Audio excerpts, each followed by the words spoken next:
Braves are getting ready to say goodbye to the month of May and have to, at least for now, say so long to the National League MVP in what can only be described as one of the more challenging and frustrating months the club has experienced in recent memory. I'm Grant McCauley. He's Chris Willis. This is Battery Power TV. Before we get started, hit that thumbs up button, leave us a like on this episode. Make sure you subscribe to the channel and turn on those notifications so you'll know every time we drop a new episode. Chris, we've had almost a week to come to terms with it, but it's still hard to accept the loss of Ronald Acuña Jr., who suffered a second torn ACL on Sunday in Pittsburgh while running the bases, a non-contact injury.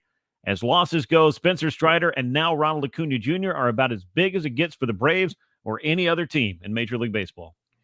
I would say coming into the season that, losing either one of those two guys would have been catastrophic. To lose them both is amazing. It's going to be a challenge the rest of the way. We've seen this team do it in the past, but, at the same time, it's just a gut punch, not only for the Braves, but for the rest of Major League Baseball, because Ronald's one of the best players out there.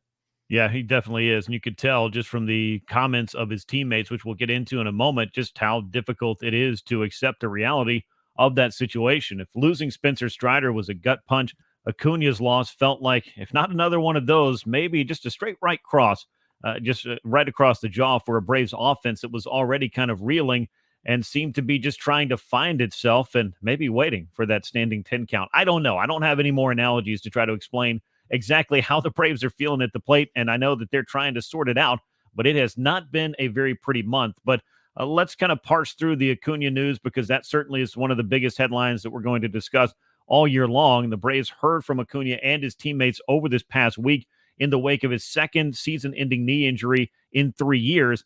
It just makes you feel terrible for Acuña, whether you've known him for a long time, whether you play with him, whether you're just a fan who enjoys watching great baseball. This is a guy that you really gravitate toward. And something his teammates said time and time again is just how heartbroken they are for him. Obviously, it leaves an incredible void on the club and across baseball, as you mentioned, something Acuña discussed at length on Thursday. A lot of emotions, a lot of disappointment for him to see a season end like this again. He felt like he was letting down the Braves, but he still believes in his team, even in its current state, that they're going to figure it out and that it's not indicative of the baseball that this team is capable of playing over the next 100-plus games. And Chris, I guess I say all that to kind of summarize and also say that you can't help and feel for Acuña as he goes through this process to get back on the field next season. He's done it before. He can clearly do it again, and he just has to start this long and grueling climb. But that will begin in earnest on Tuesday as he undergoes knee surgery to repair that torn ACL, and then maybe start to put together what looks like a timeline for when he can return to the field. Yeah, I mean, he's been through it before, so that's a good thing. He's done it one time, so he kind of knows what to expect. I think the thing that jumped out to me in his comments was just, how genuine and how much he cares. I mean, he really felt like he let everybody down by getting hurt. And it's just unfortunate because it felt like he was kind of starting to come around offensively as well. He had a rocket double there in Pittsburgh before the injury actually happened. So, just a tough situation for everybody. Just hope that Ronald can get through that surgery well and attack that physical rehab and work his way back. And we heard from Ronald over the offseason, really right before the season got started, in that Players Tribune article where he went through kind of the trials and tribulations, if you will, of being off the field as the Braves won the World Series in 2021. And he made mention of that in his comments as well. Look, last time this happened, the team did win the World Series. I know a lot of people have said that. That, of course, would be a wonderful ending to a script that has taken a turn that nobody wanted to see. But that will still have to be determined by what happens over the next, 4 or 5 months worth of baseball. In the aftermath of Acuña's injury, the Braves are going to have to pick up those pieces and kind of reassemble this whole thing. And Brian Snitker is going to be faced with some lineup questions at the top of that list. Who is going to be hitting at the top of the order for Atlanta? In this first week, we've seen Ozzie Albies and Michael Harris sharing those duties.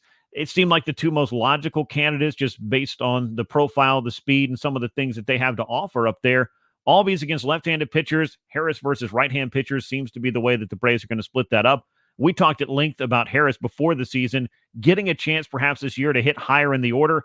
Obviously, these aren't the circumstances anyone wanted to see to make that happen. But still, Brian Snitker said these injuries create opportunities for somebody else to do something special. And perhaps Harris and Albies can be guys who do just that for a Braves club that needs some special things from an offense that has underperformed drastically over the past month.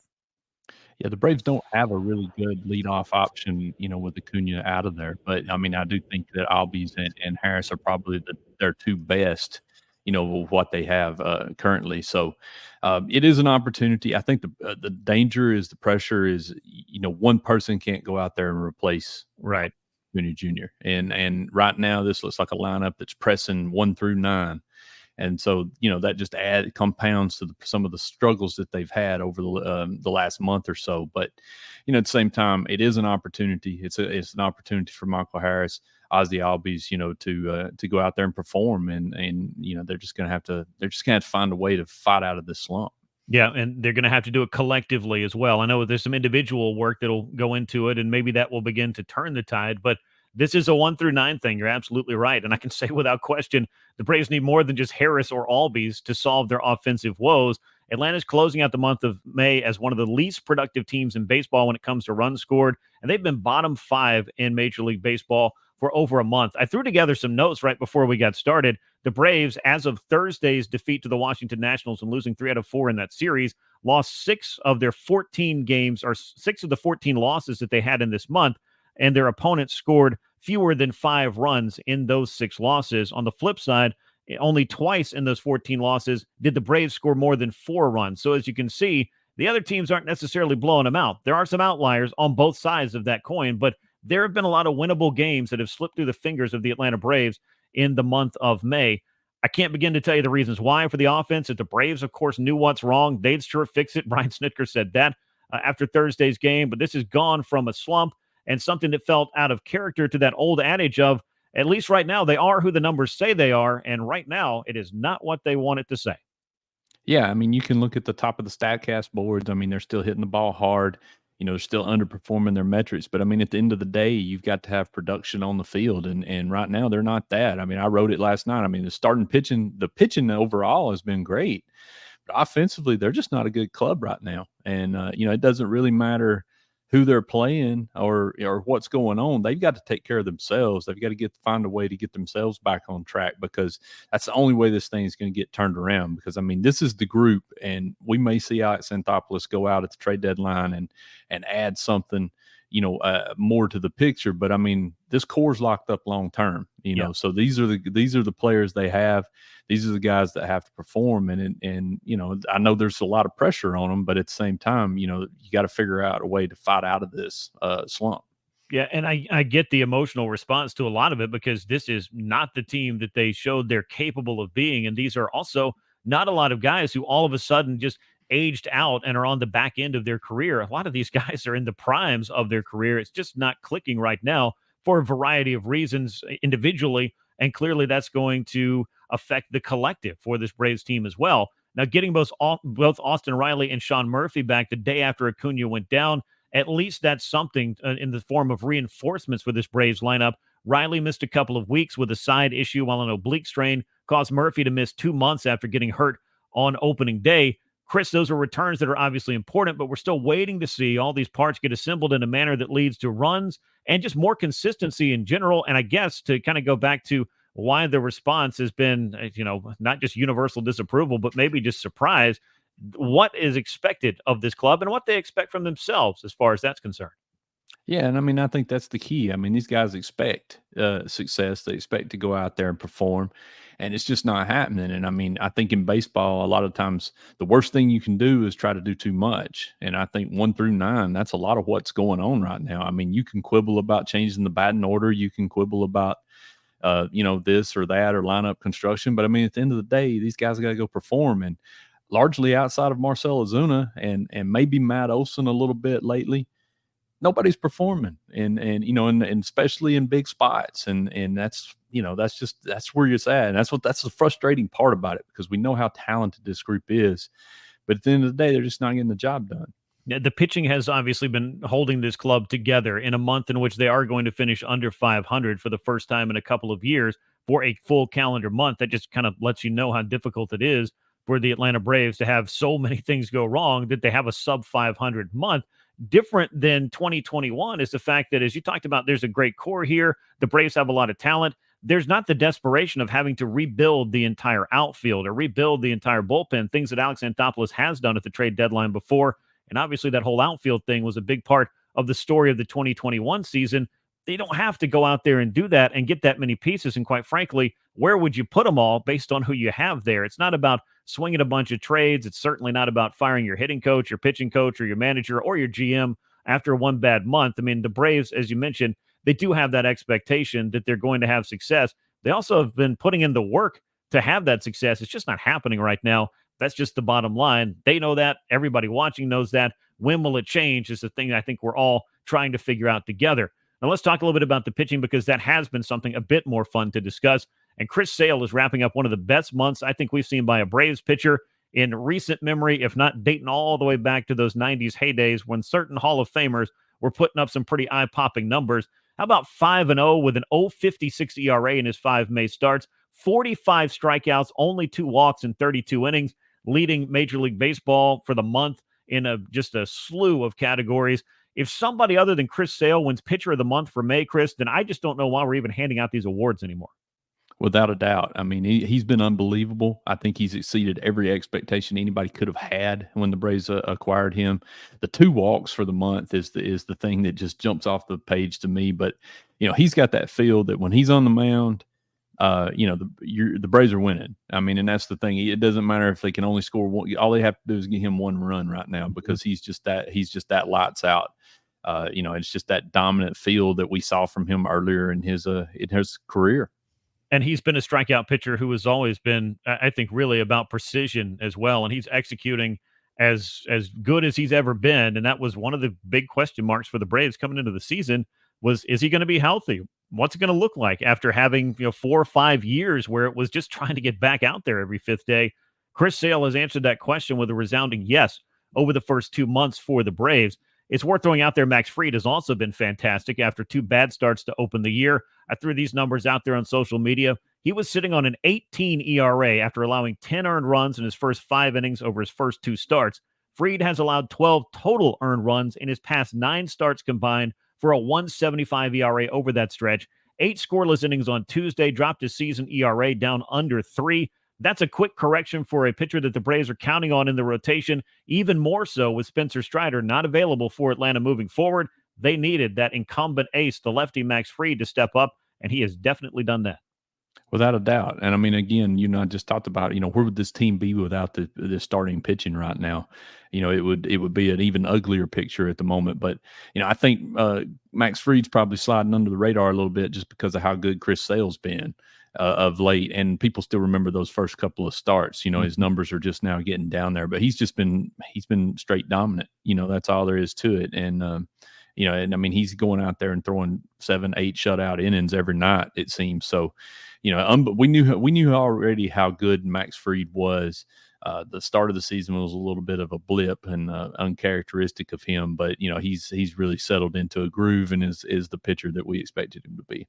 And it's just kind of an example of how a Major League Baseball season can have highs and lows, peaks and valleys, and sometimes when you're especially early on, it's all the numbers you have. It's going to look way worse, which was the case with Fried's ERA after a couple of really rough starts, and now it looks a lot more like the Max Fried that you're accustomed to seeing. And we've also seen a bit of a moving target trying to find out who's going to be the pitcher in the 5th spot of the Braves rotation. Spencer Schwellenbach made his MLB debut in somewhat surprising fashion, I would say, and hopefully we get to see more out of him after his 5 solid innings against Washington. Of course, the injury to A.J. Smith-Shawver is what necessitated that. He suffered a grade 2 oblique strain in his season debut against the Cubs. That made another call-up a necessity. It's going to put Smith-Shawver on the sidelines for at least a couple of months, it sounds like, possibly longer after he rehabs. He's out of the picture, let's put it that way. We've also seen Ray Kerr get mixed into this rotation, something I'm a little less sold on, having nothing to do with his talent level, because I think he just has more value to them in the bullpen as a multi-inning option, and maybe that's where he's going to end up. I know Brian Snitker discussed a little bit about trying to mix somebody back in there, and the club is obviously trying to manage the workload as best it can for Reynaldo Lopez, who is just now getting back into the rotation after a couple of 3 years in the bullpen. He's been getting that little bit of extra rest that the Braves have been trying to make sure that happens just about every time he's gone to the hill, if I'm not mistaken. Throw in Bryce Elder struggling. We've talked about that.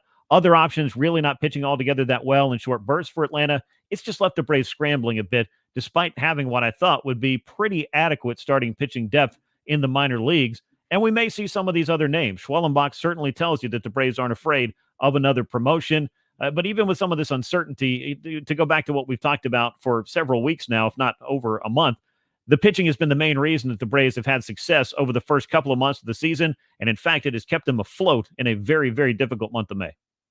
Without a doubt, and I mean, it was disappointing to see the AJ Smith-Shawver get hurt because it really kind of felt like he might have got a chance to just take a 3 or 4 start turn, and take that 5th spot, potentially. But was excited to see Spencer Schwellenbach though, and I mean, I wasn't expecting a call up straight from Double A with his limited experience he had, but he's a little older. Was a college player who had Tommy John right after he was drafted. So, he's just I thought I was pretty impressed with him. I mean, he really made one bad pitch the other night. Braves didn't send him down. Looks like he's going to stick in the rotation for a little while. I think the depth is still there, and in that the Braves have a ton of options to throw for those innings. I agree with you about Ray Kerr. I felt like Ray Kerr had some bad luck last night. That double Joey Meneses hit. That was a good pitch, a good piece of hitting for him. Just took advantage of where the defense was playing, and snuck it inside the first base bag. 7 strikeouts was impressive. But with AJ Minter down now as well, I think I agree with you. I think he's got more value in the bullpen. But at least I wasn't expecting him to be a multi-inning guy when he came up. So I think that's been impressive. Yeah, it has been. And again, I think Ray Kerr has a place in the bullpen. It could be a very important one because, as you mentioned, AJ Minter landed on the injured list this week, the latest in another long line of just things the Braves are having to overcome. Now, hopefully, that's something that, much like Pierce Johnson, only has him out for a couple of weeks, and you get him back in there, plug him in, and away you go. But I definitely feel like Ray Kerr is a guy that could get some good swing and miss out of the bullpen. And man, as for that Meneses double, that's the kind of hit the Braves have been searching for what feels like a month. Get a couple of runners on and hit a ball right off the end of the bat somewhere that nobody's playing. That just would certainly help out the overall collective because, as the old saying goes, it's a line drive in the box score, and they all count. And the Washington Nationals needed just the 3 runs to beat the Braves, so that was unfortunately a very big hit and some bad luck for Ray Kerr, as you mentioned. Now, turning the page from the Nationals after losing 3 out of 4 in that series, the Braves will welcome the Oakland Athletics to Truist Park this weekend. Another team that the Braves should have success against, you would think, but that feels like anything but a given these days, Chris. As we know, the game is not played on paper, and the paper that the Braves have been writing down their stats on, or at least the stats that have been hitting the paper, haven't been altogether that encouraging. So I guess you can't overlook anybody, as the Braves often say, and this will be another test for them this weekend because as you look back about a year ago this time, the Braves were also playing the Oakland Athletics way out across the country, and that was a challenging series for entirely different reasons, I think. Yeah, the Braves lost 2 out of 3 in Oakland last year, and that A's team was a lot worse than this one that they're bringing to Atlanta this year. So the A's have a ton of pitching injuries, especially in the rotation. So this is an opportunity for the offense to get going. But again, it's what you and I said earlier. I mean, it's more about the Braves right now than it is the opponent. They've got to go out, they've got to execute, they've got to have good at bats. And just make it happen because at this point they just can't overlook anybody and I'll say the A's have a good bullpen too. So if they fall behind early and then that thing gets into the late innings, it's going to be really hard, especially with Mason Miller sitting down there in the bullpen for the Oakland. Yeah, it could be an uphill climb with some of the arms, particularly Miller, who's been closing out games for them. And it's always, I think, going to be about what the Braves are doing, at least for a little while. Then it's going to be what the opponent has done coming into these games. And every day it's an opportunity to turn it around. It just has not happened as of yet, at least not on a very consistent basis, despite a couple of outlier games, including one on Sunday in Pittsburgh, even after the loss of Ronald Acuña Jr., where it seemed like maybe the offense is starting to show a little something after what was a bad weekend up there as well. Sticking a pin in that, Atlanta's going to throw Ronaldo Lopez, Chris Sale, and Charlie Morton against the Athletics. 3 veteran pitchers against a lineup with some home run power, but hasn't exactly been lighting the world on fire when it comes to the overall offensive game. Chris, I think these are just the 3 arms that you'd want to throw out there with respect to Max Fried just not being lined up to start this weekend. Yeah, Lopez getting the extra day of rest, I think, helps him. Of course, we talked about how good Chris Sale was. Looking for a bounce back from Charlie Morton. He was able to give him 5 2/3 inning the other day. That was huge. But man, that 4-run first inning just put them in a hole that they just couldn't dig out of. I mean, he gave up 8 runs. which is not something we're used to seeing out of him. So, it's a good opportunity for this bullpen. I mean, for this rotation to bounce back, and just hopefully they can score 'em some runs. Well, the Braves are hoping to see that. They would certainly like to get on the board early. One of the things that they did so well last year, could they start a trend here in 2024? Either way, I think they're going to be just fine with bidding adieu to the month of May. It has not been a kind one to the Braves in June. The last couple of years has been when this club has gotten right. Can they make it 3 consecutive years? Again, we will all find out together. That brings us to the end of another episode of BPTV. Hit that subscribe button right here on the Battery Power YouTube channel. Turn on those notifications. You'll get an alert every time we drop a new episode. Thanks again, and as always, for riding along with us. I'm Grant McCauley. He's Chris Willis. We'll catch you next time. And until then, so long, Braves Country.